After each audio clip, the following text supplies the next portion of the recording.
Bismillahirrahmanirrahim. Assalamualaikum warahmatullahi wabarakatuh. Alhamdulillahi rabbil alamin. Wassalatu wassalamu ala ashrafil anbiya'i wal mursalin. Sayyidina wa habibina Muhammadin wa ala alihi wa sahbihi ajma'in. Amma ba'du. Alhamdulillah, puji dan syukur kita panjatkan hadirat Allah Subhanahu wa taala.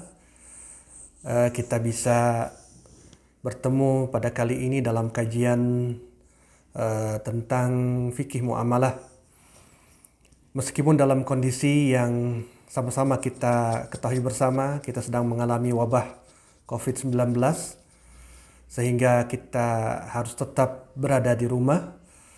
Tapi insya Allah kita tetap semangat untuk menuntut ilmu, untuk belajar, ya, untuk mengaji. Karena belajar ataupun menuntut ilmu adalah kewajiban bagi kita semua, kapan saja dan di mana saja. Mudah-mudahan Allah Subhanahu wa taala memberikan keberkahan pada pertemuan kita pada kali ini. Saudaraku yang dirahmati Allah Subhanahu wa taala, dalam khazanah ilmu fikih, ya, kita mengenal ada dua macam. Yang pertama fikih ibadah dan yang kedua fikih muamalah. Fikih ibadah, ya, adalah fikih yang membahas tentang ibadah mahdhah, yaitu hubungan vertikal dengan Allah Subhanahu wa taala, seperti salat, zakat, saum, haji dan lain sebagainya. Sedangkan yang kedua, fikih muamalah adalah fikih yang berkaitan tentang muamalah, yaitu hubungan horizontal dengan sesama manusia, seperti transaksi, akhlak, sanksi, pidana, jaminan dan lain sebagainya.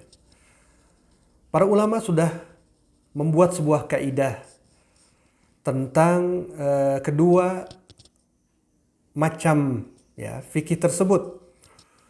Yang berkaitan dengan fikih ibadah, para ulama membuat kaidah al-aslu fil ibadah at-tauqif.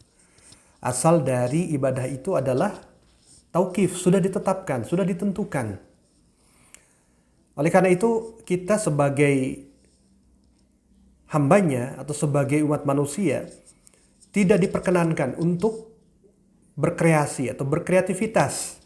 Artinya ibadah yang sudah ditetapkan oleh syariah, ya, oleh Allah dan Rasulnya, harus kita ikuti, ya, harus kita laksanakan sebagaimana adanya. Contoh yang sederhana, salat misalnya, ya, salat subuh berapa rakaat? 2 rakaat, ya, yang kita lakukan setiap hari.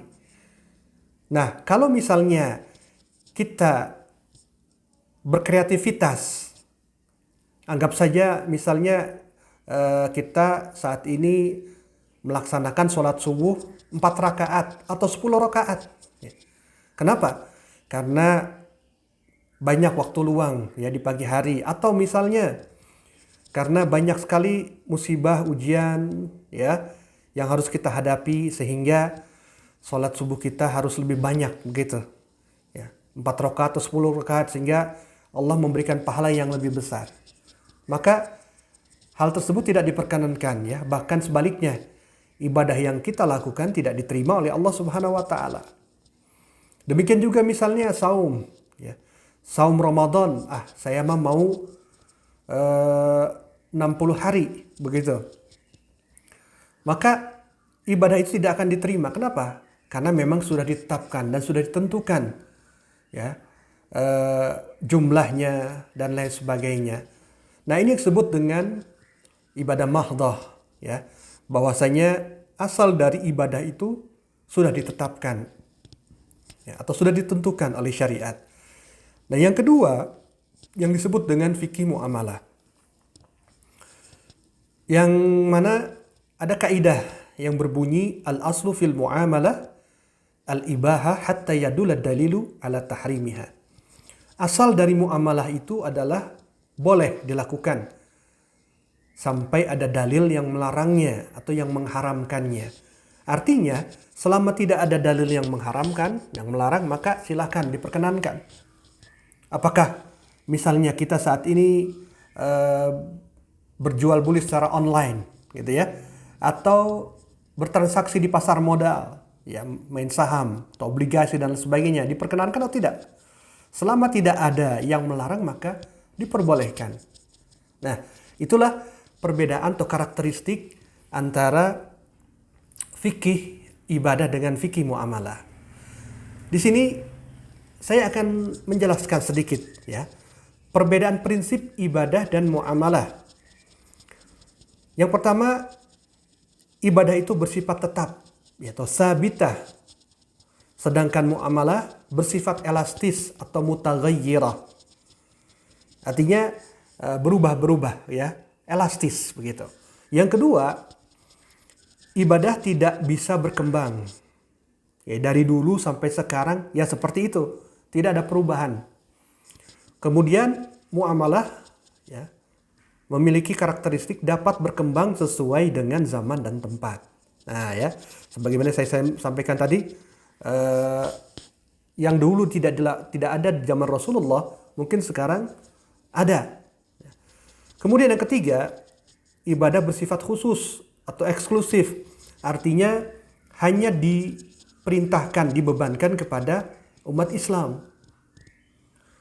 Sedangkan muamalah itu bersifat universal atau inklusif. Siapapun boleh melakukannya. Contohnya, misalnya kalau orang non-muslim mau menabung di bank syariah, boleh tidak? Diperkenankan, diperbolehkan. Bahkan di sebagian negara ya, di antara Malaysia dan negara-negara lain, itu banyak sekali umat non-Islam yang menabung atau yang berinvestasi di bank syariah. Kenapa? Karena lebih menguntungkan tentu saja di antaranya. Dan juga lebih aman. Kemudian yang keempat, karakteristik dari ibadah adalah nas-nasnya lebih terinci atau tafsili. Ya. Sedangkan muamalah nas-nasnya umum atau general. Yang kelima, ibadah peluang istihadnya sempit. Dan kita tahu di antara para imam mazhab atau mazhab yang sudah sama-sama kita kenal, yang terkenal itu ada 4 ya. Mazhab Syafi'i, atau dari pertama mazhab Hanafi, kemudian mazhab Maliki, mazhab Syafi'i, dan mazhab Hambali. Nah ya, itu mereka memiliki perbedaan ya dari beberapa hal yang berkaitan dengan masalah ibadah. Walaupun sempit sedikit sekali, berbeda dengan masalah muamalah ya, maka peluang istihadnya luas ya, luas sekali.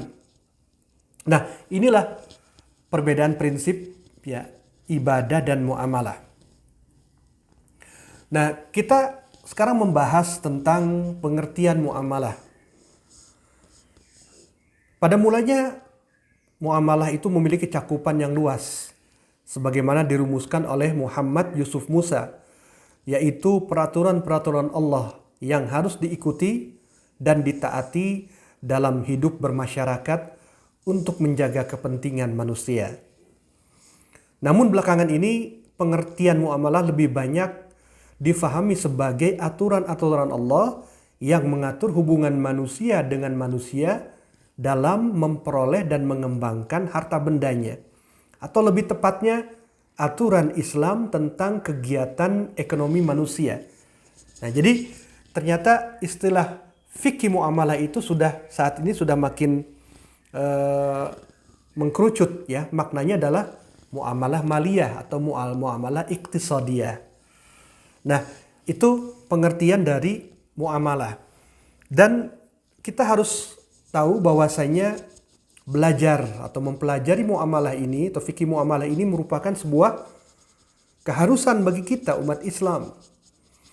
Karena hampir ya tidak ada manusia yang tidak terlibat dengan aktivitas muamalah. Maka hukum mempelajarinya yaitu fardu ain ya bagi setiap muslim, yaitu kewajiban yang dibebankan kepada setiap individu. Meskipun tentu saja untuk menjadi ahlinya atau menjadi pakar ya, expert di dalam bidang muamalah, fikih muamalah, memang itu sebuah kewajiban kifayah atau fardu kifayah. Tapi memahaminya ya sebatas kita memahami dasar-dasar fikih muamalah, maka itu merupakan sebuah kewajiban aini atau kewajiban individu fardu ain. Dan juga hampir dipastikan ya, setiap muslim tidak terlepas dari aktivitas ekonomi. Coba saja ya, kita sebagai seorang bapak atau laki-laki diwajibkan untuk mencari nafkah. Maka itu juga merupakan aktivitas ekonomi yang tidak terlepas dari kehidupan seorang muslim. Atau ibu-ibu yang berbelanja di pasar, atau misalnya kita yang memang punya profesi sebagai pedagang, pengusaha, mau tidak mau kita akan terlibat dengan aktivitas ekonomi. Oleh karena itu, seorang ulama yang bernama Syekh Husain Shahattah ya, dalam bukunya Al-Ittizam bid-Dawabit Syar'iyyah fil Muamalatil Maliyah, beliau mengatakan dalam bidang muamalah maliyah ini seorang muslim berkewajiban untuk memahami bagaimana ia bermuamalah sebagai kepatuhan kepada syariat Allah Subhanahu wa taala. Jika ia tidak memahami muamalah ini, maka ia akan terperosok kepada sesuatu yang diharamkan atau subhat tanpa ia sadari. Sehingga dahulu Amirul Mukminin, seorang khalifah Islam yang kedua, itu beliau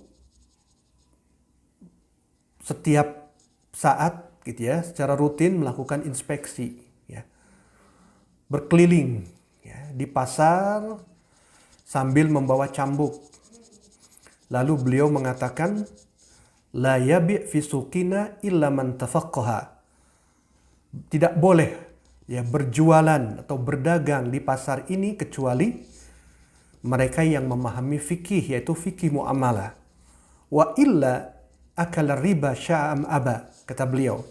Karena kalau tidak mengerti, maka ia akan memakan riba, suka ataupun tidak suka, sadar ataupun tidak sadar. Demikian juga Khalifah Ali bin Abi Thalib radhiyallahu anhu juga pernah mengatakan, man ittajara bi ghairi fikhin faqad irtatama fir riba summa irtatama. Siapa yang berbisnis tanpa mengetahui fikih muamalah, maka ia pasti terjerumus ke dalam riba, kemudian lebih terjerumus lagi, dan terus terjerumus makin dalam pada praktek riba. Oleh karena itu, dahulu ya pemerintah Islam sangat memperhatikan sekali masalah fikih muamalah ini ya. Bahkan pasar-pasar yang ada pada saat itu senantiasa dijaga jangan dimasuki oleh orang-orang yang tidak mengerti fikih atau fikih muamalah. Sehingga banyak sekali kalangan ulama ya, ahli ilm yang kemudian ya berkecimpung di dalam bidang usaha atau perdagangan ya. Dan diantaranya kita mengenal Imam Abu Hanifah ya, sebagai seorang ulama besar, tapi beliau juga seorang pedagang yang sukses ya, seorang pengusaha yang sukses. Sehingga banyak di kalangan para ulama yang kemudian terlibat aktif di dalam aktivitas perekonomian ya, khususnya di pasar-pasar. Nah, saudara-saudara yang dimuliakan Allah Subhanahu wa taala, kita juga mengetahui dalam sejarah bahwasanya Islam ini disebarkan melalui perdagangan salah satunya. Kenapa? Karena para ulama ya yang memang mereka berkompeten dalam bidang fikih atau fikih muamalah secara khusus, mereka juga aktif berdagang ya. Jadi mereka pergi ya ke sebuah wilayah ataupun daerah yang lain dalam rangka berdagang ya, dalam rangka berbisnis, namun mereka juga sekaligus berdakwah ya, menyampaikan pesan-pesan agama kepada orang-orang di sana.